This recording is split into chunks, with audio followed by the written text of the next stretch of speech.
Artists, we are ready to move on to our next learning target, and that is to use ink to paint realistic looking branches and cherry blossoms coming up out of our vases.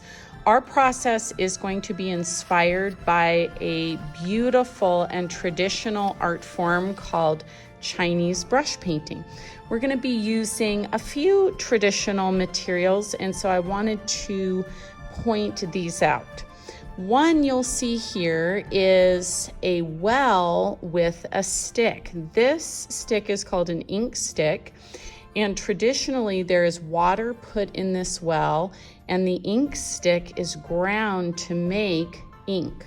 Now, you can also purchase ink, which is what we do because this does take some time to create your own ink. And so we'll be using some that you can buy just in a bottle like this. We'll also be using some bamboo brushes, and you'll notice that these are a little bit different than the watercolor brushes that we typically use because they taper off into this really nice fine point. And traditionally there is truly an art form to how you even hold the brush and the way that you create your strokes.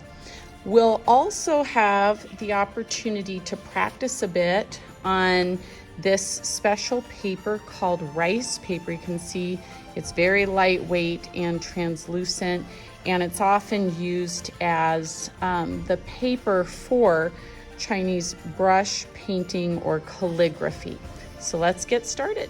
Before we paint onto the vase itself, I think it's a good idea to practice a bit. You'll see that there is a handout available to you.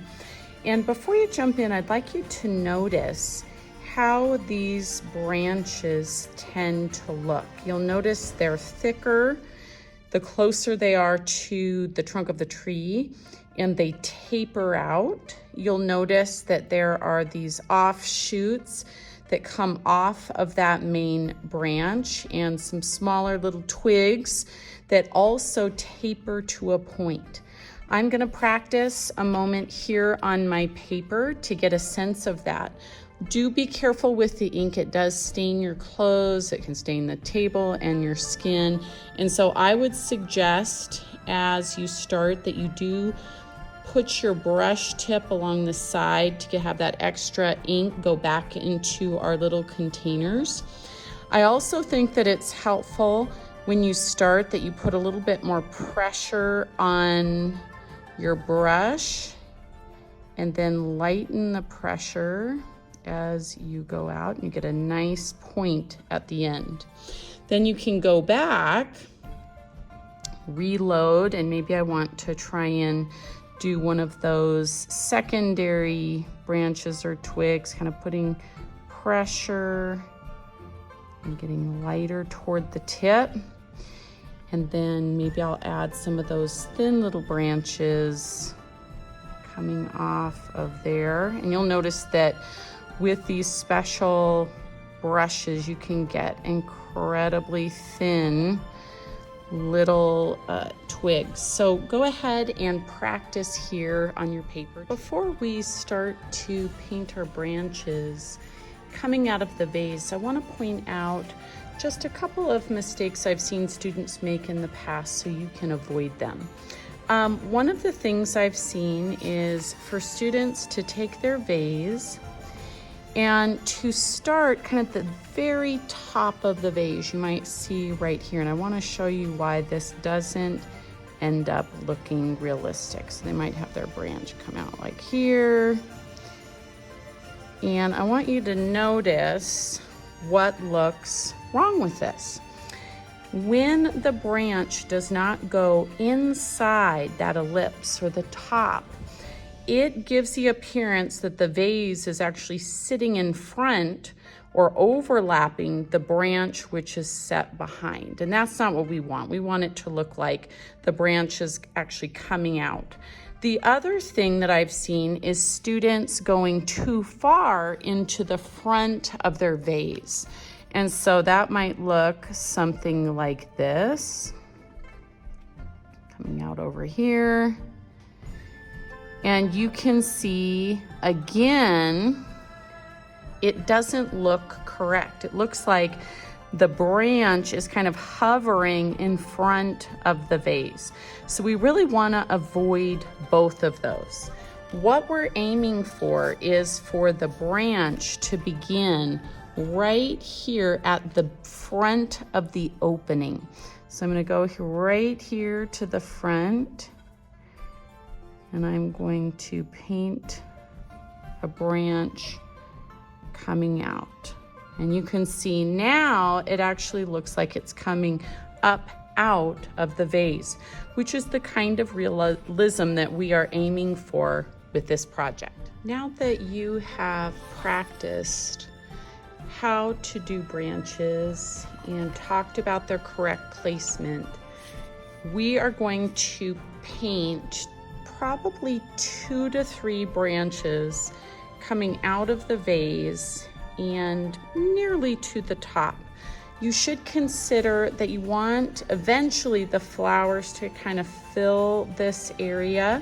And so we don't want to leave, just one branch and the rest of it is blank. So go for something that is balanced like this.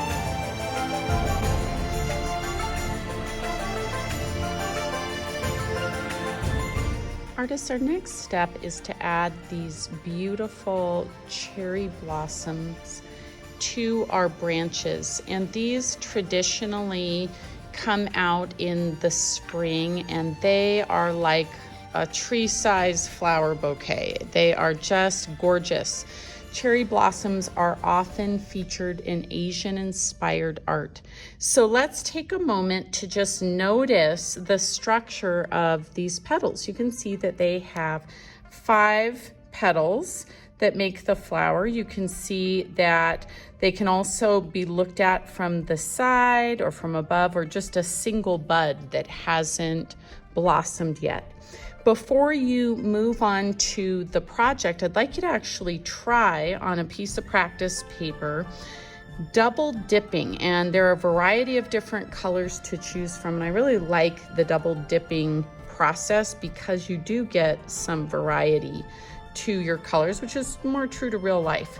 So I'm going to be using a round brush, and I'm noticing that if I do 2 strokes, I can kind of create a petal and then do 5 of those together to make a flower. So I'm going to keep practicing right here from a few different angles before I jump on to this. A couple of things to consider as you paint.